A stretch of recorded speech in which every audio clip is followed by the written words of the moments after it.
Can you believe the history behind football and Thanksgiving?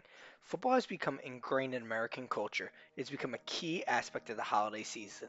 So, whether you host your own Turkey Bowl game or are gathering around the TV for your favorite team, it is time to crack a cold one, sit back, and relax as we learn about the history of football on Thanksgiving Day. What you doing for Christmas?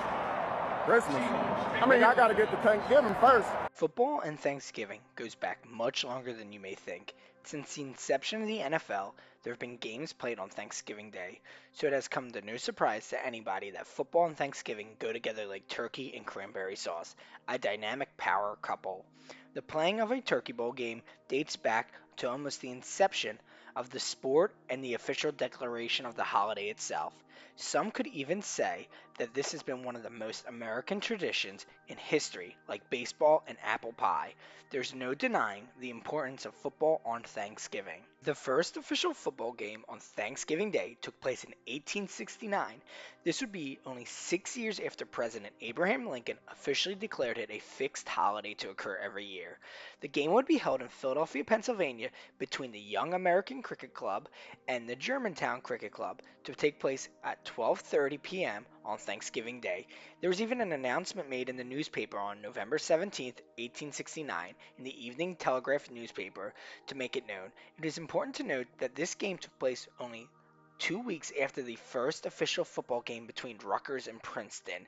Therefore, there's little to be known about what happened in this game or what rules they used, but it's believed that they used the same rules that took place in that Rutgers and Princeton football game. Beginning in 1876, Princeton would play Yale in New York City on Thanksgiving Day. By 1882, the Thanksgiving Day game would become an institution when the Intercollegiate Football Association was determined to hold their annual championship in New York City on this day. Prior to this, the champion was determined by whoever had the best record at the end of the season. This type of tradition would continue to spread throughout the years and grow to other colleges throughout the United States. Teams like Alabama State University and Tuskegee University would make it an annual tradition. From 1924 to 2012, they called it the Turkey Day Classic, making it the oldest and longest running HBCU Classic. Historically, many colleges have hosted their big rivalry games on Thanksgiving Day or on the Thanksgiving weekend. In today's world, the Thanksgiving holiday and the weekend is typically seen as the end of the college football season. It is interesting to note that high schools across the country would mirror that of college football. Starting in the early 1900s, many high schools would host their biggest rivalry games on Thanksgiving Day. Hundreds of high schools across the nation would make it a tradition to play on Thanksgiving Day. Schools like Woodbury Forest and Episcopal in Virginia have competed in over 100 games since 1901 on Thanksgiving Day, or like that of Abington and Cheltenham in Pennsylvania, who have been playing since 1915. Overall, high schools across the nation have treasured Thanksgiving days. This is when the rivals come out and play their best. Some of the best high school football games have occurred on Thanksgiving Day. Due to family time, colleges and high schools no longer play as much on Thanksgiving as they once did, but the overall tradition is still important to this day. Obviously, you can't speak about football and Thanksgiving without talking about the NFL, a tradition like no other.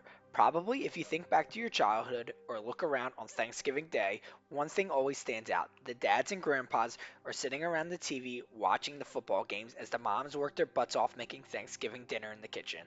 Pro football and Thanksgiving came much later than with college or high school because it took much longer for a pro league to be established in the United States.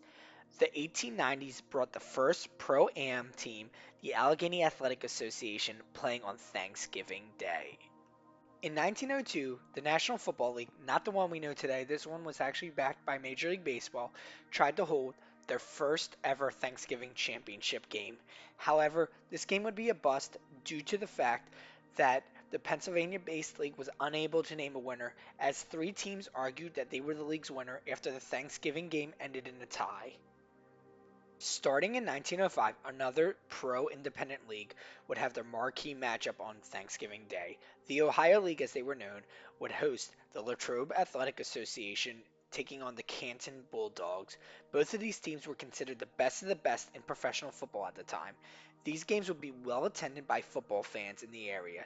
Interesting enough, many of the Ohio League teams would stop hosting their games on Thanksgiving due to the fact that many of the players coached high school football, which meant they needed to be there to coach their teams on that day, thus again showing high school and college were more popular than the pros during this time period. By 1919, another independent football league was trying to host their championship game on Thanksgiving Day. This would be the New York Pro Football League, and they would be hosting between the Rochester Jeffersons and the Buffalo Prospects. However, the two would end up tying, which meant their championship game would have to be played the following weekend.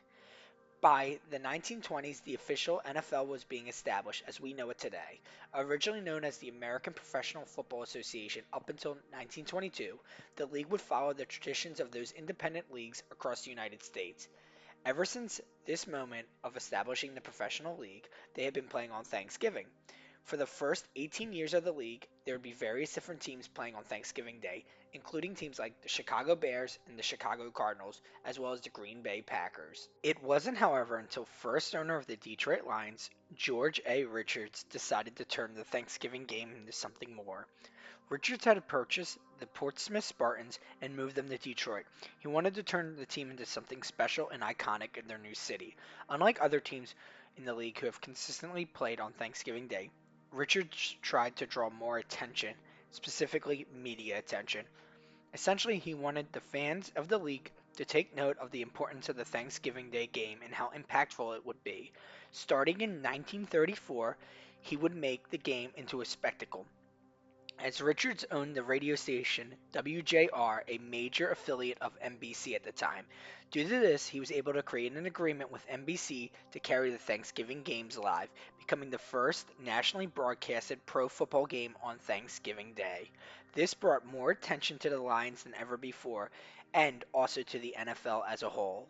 Though Richards did this to draw more eyes on his team, it became more impactful than he could have ever believed. An interesting item to note from the history of the NFL is the fact that only two teams played on FDR's attempt to change Thanksgiving, and that would be the Eagles and Steelers in both 1939 and 1940. Then after this, the teams would stop playing on Thanksgiving due to World War II and then come back to it after the fact. In 1966, a fairly new Dallas Cowboys would try to jump on their own tradition of Thanksgiving Day football. They understood the excitement around the day and the game. They knew that they could draw the audience, both on TV and in person, needed to be successful for the NFL.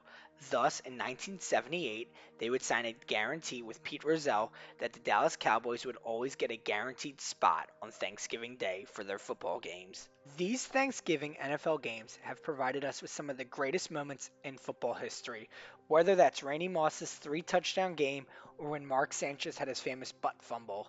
These games typically have huge playoff implications and are extremely memorable with last-minute scores. One of the things that really made the NFL on Thanksgiving explode in popularity was John Madden. The Thanksgiving games are now branded in his honor because of the importance he had on them. Since 1989, an MVP award was given to the best player in the Thanksgiving game called the Turkey Leg Award. What made it so different was that Madden would actually present a cooked turkey leg and a Thanksgiving meal to the players who won it. Reggie White would be the first ever winner of the Turkey Leg Award, and due to the fact it became very popular, John Madden would lean into it, making a spectacle of it, sometimes bringing out a multi-leg turkey or his famous turducken. Many times, multiple players would come out and feast from the winning team and loving every moment of it. This fun display by Madden really brought football on Thanksgiving full circle at the end of the day. Whether it's the Lions' creation of the multimedia broadcast of football on Thanksgiving or John Madden's turducken, Thanksgiving and football have gone hand in hand together. Overall, the importance of Thanksgiving in football goes back decades. The game has become ingrained in American society. Whether you are having your own Turkey Bowl this year or watching your favorite team play, it is unmatched excitement. Thanks so much for watching. Please like, comment, and subscribe. We appreciate all of you, and happy Thanksgiving. Believable truths!